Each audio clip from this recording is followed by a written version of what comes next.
एक घर में 3 भाई और एक बहन थी। बड़ा और छोटा पढ़ने में बहुत तेज थे। उनके माँ बाप वैसे तो उन चारों से बेहद प्यार करते थे, मगर मझले बेटे से थोड़ा परेशान से थे। बड़ा बेटा पढ़ लिख कर डॉक्टर बन गया, छोटा भी पढ़ लिख कर इंजीनियर बन गया, मगर मझला बिल्कुल आवारा और गवार बन के ही रह गया। सबसे बड़े बेटे और सबसे छोटी बेटे की शादी हो गई और बहन ने लव मैरिज कर ली। बहन की शादी भी अच्छे घराने में हुई थी। आखिर उसके 2 भाई डॉक्टर और इंजीनियर जो थे, लेकिन मझले को कोई लड़की नहीं मिल रही थी। बाप भी परेशान था और माँ भी परेशान थी। बहन जब भी मायके आती सबसे पहले छोटे भाई और बड़े भैया से मिलती, मगर मझले से कम ही मिलती थी, क्योंकि वह न तो कुछ दे सकता था और न ही वह जल्दी घर पे मिलता था। वैसे वह दिहाड़ी मजदूरी करता था। पढ़ नहीं सका तो नौकरी कौन देता। मझले की शादी किए बिना पिताजी गुजर गए। माँ ने सोचा कहीं अब बंटवारे की बात न निकले, इसलिए अपने ही गांव से एक सीधी सादी लड़की से मझले की शादी करवा दी। शादी होते ही न जाने क्या हुआ कि मझला बड़े लगन से काम करने लगा। दोस्तों ने कहा, ए चंदू, आज अड्डे पे आना। चंदू ने कहा, आज नहीं, फिर कभी। दोस्त ने कहा, अरे तू शादी के बाद तो जैसे बीबी का गुलाम ही हो गया। चंदू ने कहा, अरे ऐसी बात नहीं, कल मैं अकेला एक पेट था तो अपनी रोटी के हिस्से कमा लेता था। अब 2 पेट है आज, और कल 4 पेट हो सकते हैं। घर वाले मुझे नालायक कहते थे, मेरे लिए चलता था, मगर मेरी पत्नी मुझे कभी नालायक कहे तो मेरी मर्दानगी पर एक भद्दा गाली है, क्योंकि एक पत्नी के लिए उसका पति उसकी इज्जत और उम्मीद होता है। उसके घर वालों ने भी तो मुझ पर भरोसा करके ही तो अपनी बेटी दी होगी, फिर उनका भरोसा कैसे तोड़ सकता हूँ। कॉलेज में नौकरी की डिग्री मिलती है, लेकिन ऐसे संस्कार तो माँ बाप से मिलते हैं जो मझले बेटे में थे। इधर घर पे बड़ा और छोटा भाई और उनकी पत्नियां मिलकर आपस में फैसला करते हैं कि जायदाद का बंटवारा हो जाए, क्योंकि हम दोनों लाखों कमाते हैं, मगर मझला ना के बराबर कमाता है। लेकिन माँ मन ही मन मझले बेटे से बहुत प्यार करती थी और उसकी बहुत देखभाल भी करती थी, इसलिए वह बंटवारा नहीं चाहती थी।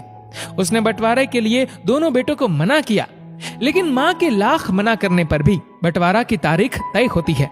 बहन भी आ जाती है, मगर चंदू है कि काम पे निकलने को बाहर जा रहा है। उसके दोनों भाई उसको पकड़कर भीतर लाकर बोलते हैं कि आज तो रुक जा, बंटवारा कर ही लेते हैं। वकील कहता है सबको साइन करना पड़ेगा।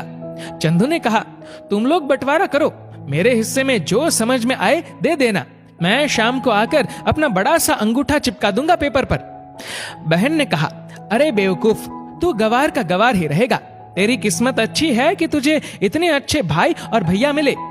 माँ ने कहा, अरे चंदू, आज रुक जा, बंटवारे में कुल 10 बीघा जमीन में दोनों भाई 5-5 रख लेते हैं और चंदू को पुश्तैनी घर छोड़ देते हैं। तभी चंदू जोर से चिल्लाता है, अरे फिर हमारी छुटकी का हिस्सा कौन सा है? दोनों भाई हंसकर बोलते हैं, अरे मूर्ख, बंटवारा भाइयों में होता है और बहनों के हिस्सों में सिर्फ उसका मायका ही है। चंदू ने कहा, ओ, शायद पढ़ा लिखा न होना भी मूर्खता ही है। ठीक है, आप दोनों ऐसा करो, मेरे हिस्से की वसीयत मेरी बहन छुटकी के नाम कर दो। दोनों भाई चकित होकर बोलते हैं, और तू?